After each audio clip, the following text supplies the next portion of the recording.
In our last episode, we were so horrified by Harold's request that we go into some caves and destroy his heart that we went and had a chat with the tree minders to see if there were some other options. We met with Tree Father Birch, and he gave us some sap that we could coat over Harold's heart to prevent him from growing any further. His goal is to try to keep Oasis a secret, and he figures that if Harold stops growing, fewer people will discover the Oasis, making it less likely that Harold and the tree minders will be raided. Tree Mother Laurel, on the other hand, gave us a liniment to coat over Harold's heart. The liniment is supposed to accelerate his growth. She believes that the tree minders shouldn't keep Harold as a secret just to themselves, that Harold should instead cure the wasteland, causing it to spring forth with new life. Branch tenders Maple and Cypress agreed with Father Birch, whereas branch tender Linden and Bloomseer Poplar agreed with Tree Mother Laurel. So if this was a democracy, our vote would be the deciding one. With the key to the Oasis caves in hand that we got from branch tender Cypress, we can open the southwestern gate to the Oasis caves. Now we have to track down Harold's heart and make a decision to destroy it and kill him, to cover it with sap, or to cover it with a liniment. Branch tender Linden gave us some history of these caves. He said that before the bombs, Oasis used to be a mining town. The gate across them is all that's left of the mining town. As we head down the first path in the cave, we find a corpse, a dead branch tender. And then we remember what Father Birch told us, that he had lost some tree minders in the caves before. On the dead branch tender's inventory are a few weapons, some ammunition, and the Oasis villager robe. This is the only way to get the Oasis villager robe, aside from killing either branch tender Maple or branch tender Cypress, both of whom are wearing it. This is a lighter version of the Oasis robe worn by Birch and Laurel that provides a little bit less body coverage. When fully repaired, it has a DR of 4 and grants +1 to agility and 1 to endurance. This combined with the Oasis Druid hood that we found on the body of the drifter we killed at the Dickerson Tabernacle Chapel to get the coordinates for Oasis that brought us here, which I covered in a video that you can watch here, gives us a full set of Oasis gear. Continuing down the path, we find what likely killed this tree minder, a Mirelurk.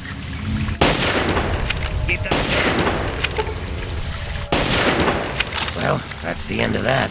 So Mirelurks have infested the caves. It is they that are tickling Harold's roots. Continuing forward, we arrive at a large flooded opening, where we find a Mirelurk king and another Mirelurk.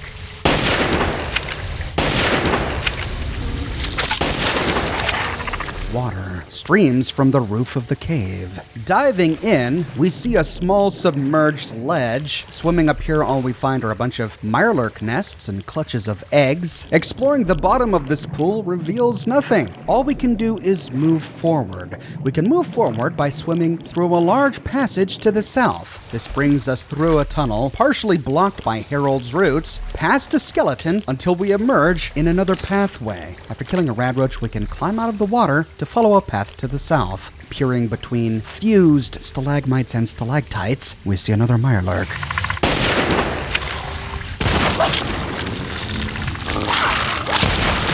Nearby, we find another dismembered skeleton. How many tree minders lost their lives here? Continuing down the path, it bends to the southwest, and we find more human and animal skeletons in these Mirelurk nests. The Mirelurks must be hunting humans outside of Oasis. I don't think the tree minders ever had this many members. At the end of the path, we pass a small waterfall to open a pre-war mine door to the sunken chambers. On the other side of the door, we arrive in another tunnel. Passing a pre-war lawnmower, we see a split where we find a Mirelurk king. We can go east or north. Going north first, we climb uphill. We see a bunch of tin cans on the ground, and at the top, we find a bit of a camp. Someone was hanging out here long before the Mirelurks ever arrived. There's a mattress where we can take a nap, and lots of crafting components. And there's the owner. We see his skeleton hunched over in a chair. There's a pre-war book lying on top of an end-of-dungeon steamer truck. That's 100 caps from Scribe Yearling. We find bottle caps in the trunk, some darts nearby, and some bottle caps lying on the table next to a couple of boxes of ammunition. We also find a stealth boy. In a nearby box, we can remove a baseball glove to find a copy of DC Journal of Internal Medicine.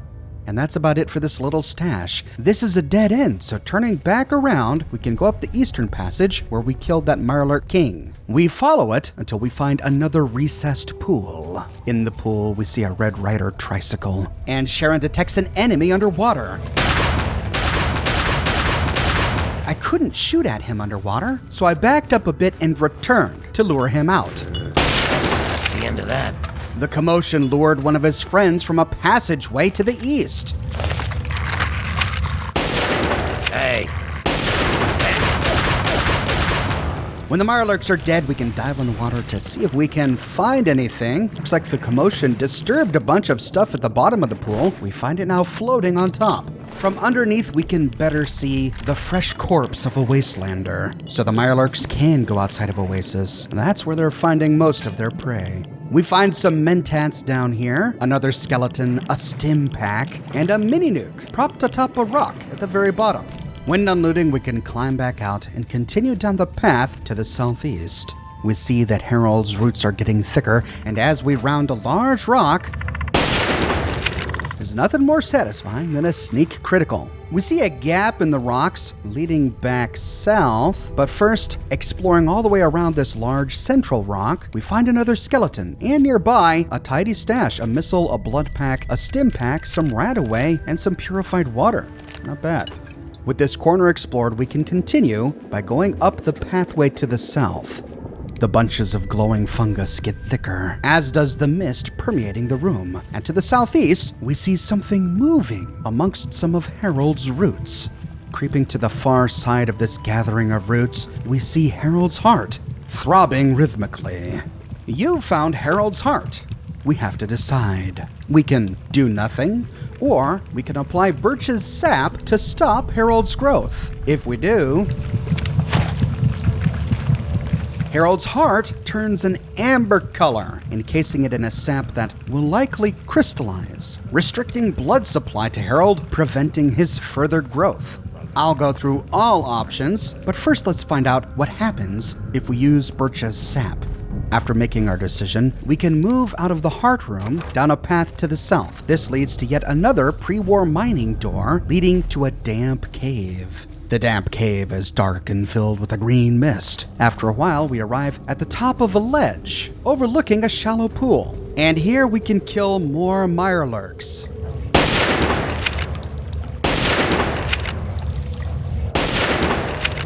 At the top of this ledge, we find more goodies, including more scrap and another missile, and then jumping down, we can loot the damp cave. There's a skeleton in some mud to the southeast. Here we find a very easy locked ammo crate, and next to the body is a sniper rifle that he apparently was clutching pretty tight, as well as some radaway, Med-X, a combat knife, and a stim pack.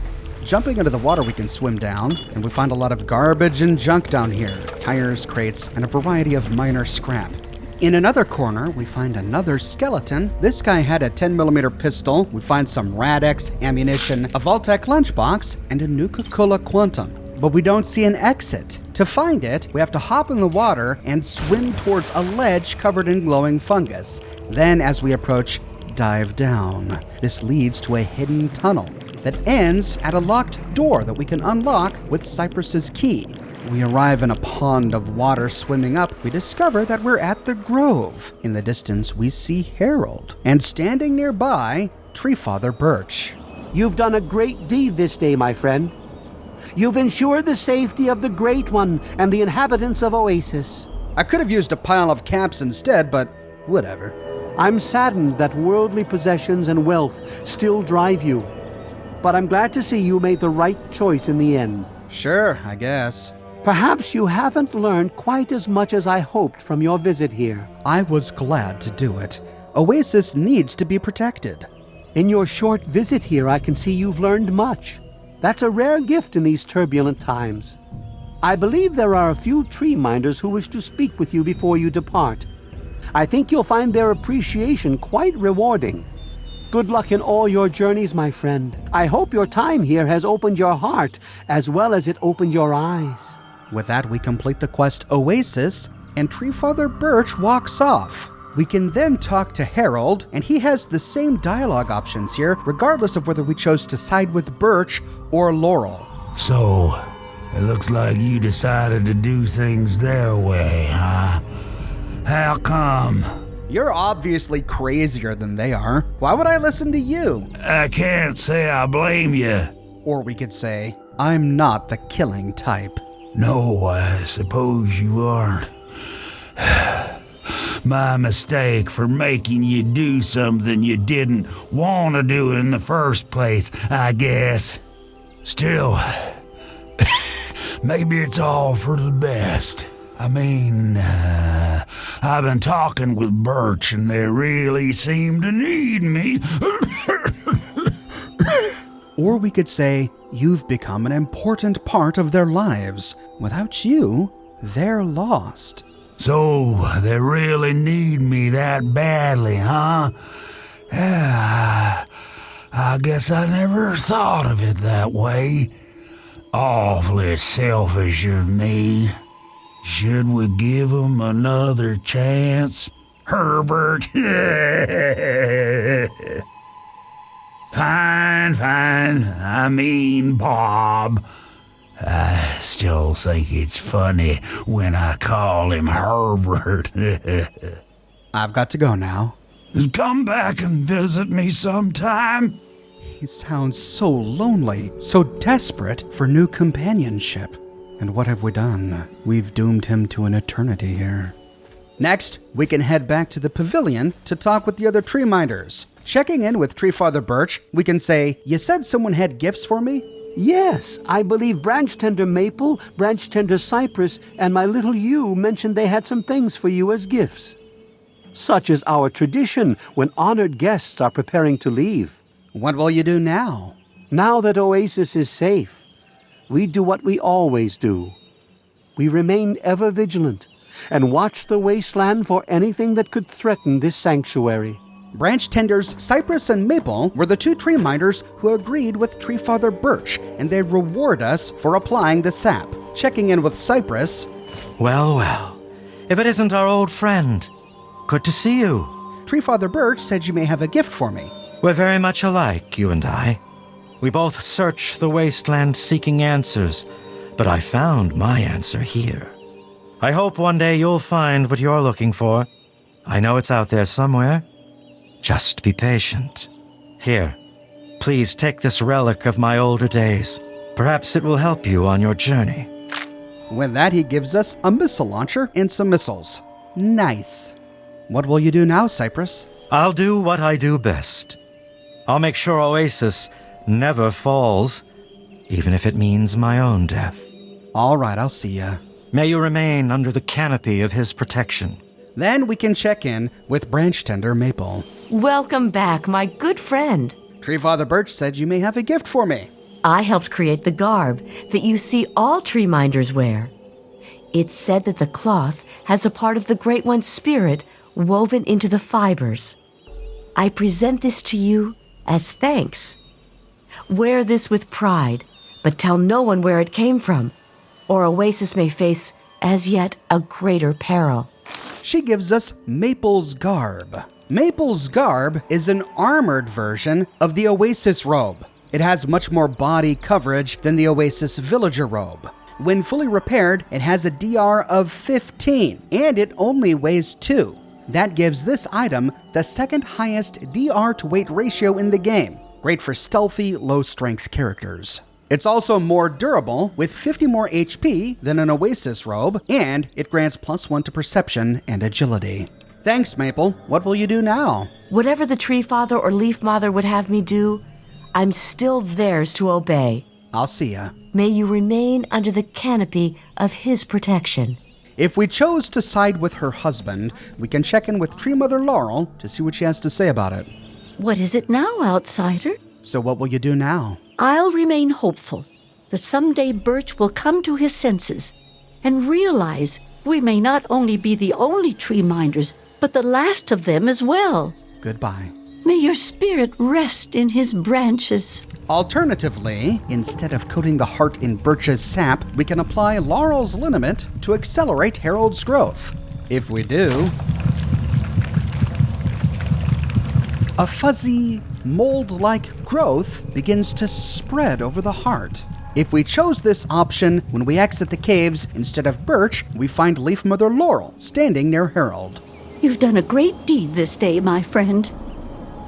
The gifts the Great One has bestowed upon us will now take mere decades to breach the confines of Oasis instead of centuries. I could have used a pile of caps instead, but whatever. I'm saddened that worldly possessions and wealth still drive you. But I'm glad to see you made the right choice in the end. Sure, I guess. Perhaps you haven't learned quite as much as I hoped from your visit here. I was glad to do it. Oasis needs to be shared with the world. In your short visit here, I can see you've learned much. That's a rare gift in these turbulent times. I believe there are a few tree minders who wish to speak to you before you depart. I think you'll find their appreciation quite rewarding. Good luck in all your journeys, my friend. I hope your time here has opened your heart as well as it opened your eyes. And with that, she walks away. As I said earlier, Harold has the same dialogue, regardless of the tree minder we choose to side with. Heading out to the pavilion, we can again check in with Tree Mother Laurel. Goodness, it's wonderful to speak to you again. You said someone had gifts for me? Yes, I believe branch tender linden, bloom sear poplar, and my little yew mentioned they had some things for you as gifts. Such is our tradition when honored guests are preparing to leave. So what will you do now? Rejoice in the knowledge that one day all the barren rock and sand of this dead wasteland will become vibrant with green once again. There's so much to prepare for, so much to do. Goodbye, Laurel.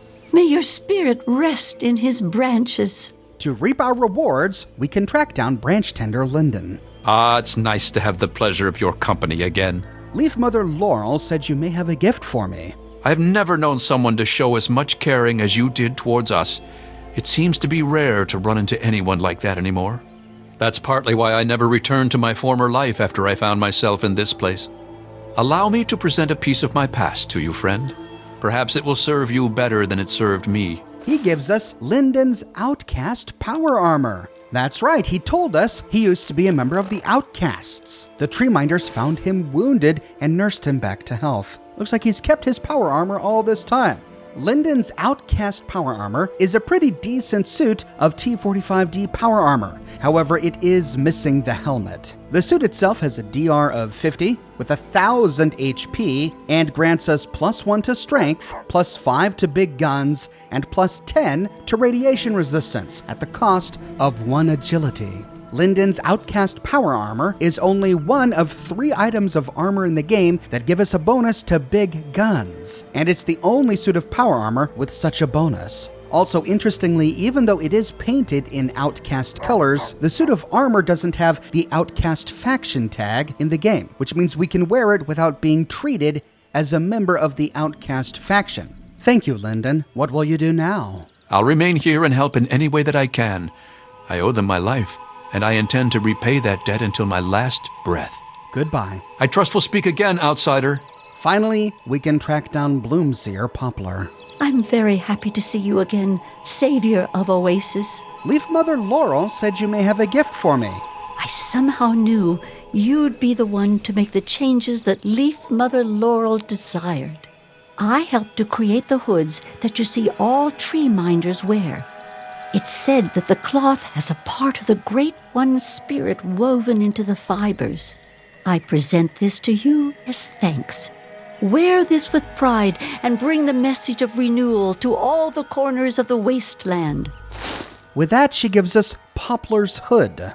Poplar's Hood is a unique version of the Oasis Druid Hood. Remember, we can only get the Oasis Druid Hood by either massacring the tree minders here or looting it from the Drifter's corpse at Dickerson Tabernacle Chapel. Both Poplar's Hood and the Oasis Druid Hood have 2 DR when fully repaired. But Poplar's Hood is unique in that it has 50 item HP, 40 more than the Druid Hood, and it grants +1 to agility and +10 to sneak. That makes this hood remarkable for a number of reasons. It's the only piece of headwear in the entire game that increases your agility, and it's one of only 2 pieces of headwear that improve your sneak. One is the shady hat that we got from Moira Brown, which I covered in a video that you can watch here, but it only grants +5. In fact, the only item in the game aside from a stealth boy that grants more stealth is the Chinese stealth armor from Operation Anchorage. That makes Poplar's hood a pretty essential piece of armor for any stealth assassin character. Despite its unique stats, it looks like every other Oasis Druid hood. Thank you, Poplar. So what will you do now? Look to the future and seek the true meaning of what transpired here. If there's an answer out there somewhere, I'll find it. After completing the quest, Poplar becomes a fortune teller. We can stop by once a day to ask her, "What do you see in my future?" I see a great leader whose message carries through time as a rallying cry to the oppressed and a warning to the oppressors. I discern a lonely child trapped in a city on fire. I feel the torment of a man who returns home and discovers the changes his absence has wrought. All of these fortunes are rather cryptic foreshadowing to some of the other quests we have yet to complete in Fallout 3. We'll get to all of those in future episodes. If we try to ask her again after she's already given us a prediction that day... Please, I must rest a day's time before I can again see into the future. I find the experience quite draining. Goodbye, Poplar. May your spirit rest in his branches. If we side with Laurel, we can check in with Tree Father Birch to see what he has to say about it. What is it, outsider? What will you do now? Although his influence will spread through the wasteland one day, that day is still a long way off. For now, we'll remain ever vigilant and watch the wasteland for anything that could threaten this sanctuary. Goodbye. Goodbye, outsider, and good luck! The final option is, of course, to destroy Harold's heart. If we do, we learn you've been exposed to Harold's mutation, and your skin is now as hard as tree bark. We have gained the bark skin perk. Oh, but the heart begins to bleed. Oh, and then the bottom splits open. After the blood is drained, it stops beating, and everything is still. But opening our Pip-Boy, we can inspect our perks. We see bark skin here. You've been exposed to Harold's mutation, and your skin is now as hard as tree bark. As a result, you've gained a permanent +5% to damage resistance. Wow, it's a pretty killer perk. If we choose to destroy the heart, when we leave the pool, we find Tree Father Birch. The Great One is dead, slain by your hand. Don't worry, I hold no grudge towards you. You'll have to forgive my people at a time like this, outsider. They aren't used to being so lost. And for once, I don't have the words to help them. Welcome back to the wasteland, asshole. Your words sting, outsider. Normally, I'd have cast you from this place for such a statement, but my eyes have been opened. And here I thought you'd be ready to kill me. No, outsider. My anger lay not with you, but with myself. I have to say, I'm surprised you aren't angrier with me. Before you reached his heart, he imparted his last words to me. He told me about his will to die and how I mistook this for some mystical sign. How could I have been so blind? How could I have misled all these people? Perhaps, if I would have spent more time getting to know him, things would have turned out different. I could care less about your problems. I'm out of here. Your words carry no remorse, no caring. I'm at a loss as to how this place failed to open your eyes, but more importantly, to open your heart. Go now, outsider. Go and never look back. Or we can choose either of the top two options. He has the same response to both. What will become of Oasis? Even though the Great One has left us, our memories of him will never die.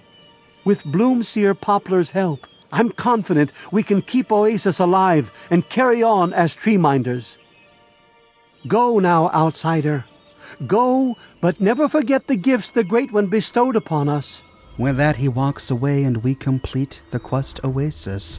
Moving over to Harold, we see that his death was instantaneous. He is now motionless, and his eyes are still open. But despite his stillness, the life all around him that he helped create still sways in the wind.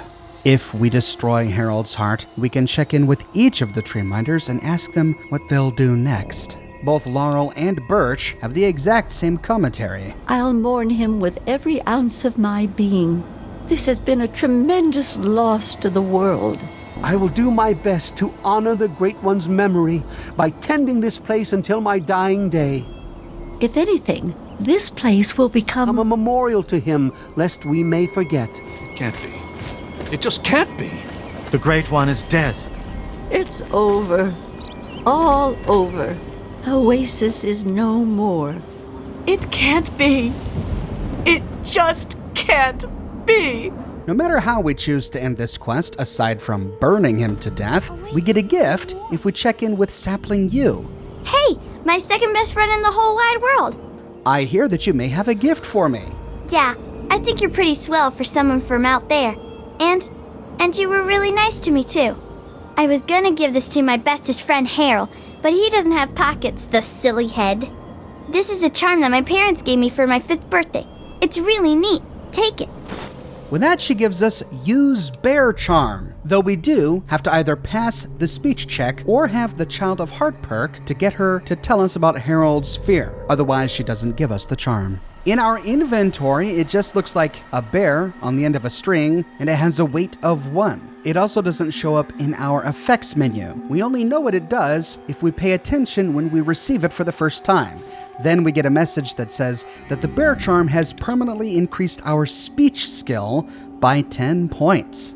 The bonus acts like a perk, not like an item, so theoretically we could drop the bear charm at any time and still have the plus 10 speech bonus. If we chose to end Oasis by siding with either Birch or Laurel, when we ask Sapling U what she's gonna do next, I don't know. Maybe go play with Harold? I want to hear another one of his super swell stories. but if we completed Oasis by killing Harold, when we ask her the same question, Now that Harold's gone, I lost my bestest friend. All I want to do is cry. goodbye, you. May you remain under the canopy of his protection. With that, we complete the quest Oasis. This was one of the more difficult ethical decisions we have to make in the game. It gives us a lot to think about. Because of that, I'll be coming out with a separate video to go over my thoughts while completing this quest and which option I think is the best one. But let me know your thoughts in the comments section below. I publish new Fallout videos each and every week here on my channel, so if you don't want to miss my next episode, be sure to subscribe and to click that bell notification button. I'm getting lots of reports that YouTube notifications just aren't working. So if for some reason you're not getting notified when I publish new content, be sure to follow me on Twitter at Oxhorn. I update Twitter with every new episode I publish on YouTube. I have a shirt shop with completely unique designs that you can't find anywhere else. My designs come in a variety of men's, women's, and children's sizes and in a wide array of colors. They come on other products as well, like smartphone cases, pillows, posters, mugs, stickers, prints, etc. So if interested, you can find a link to my shop in the description below, or you can click here. If you like what I do and you want to support me in a more personal way, consider becoming one of my patrons on Patreon or a member here on YouTube. But more than anything, I'm just so glad you're here watching this video with me today. Thank you so much for watching, and I'll see you soon with more brand new videos.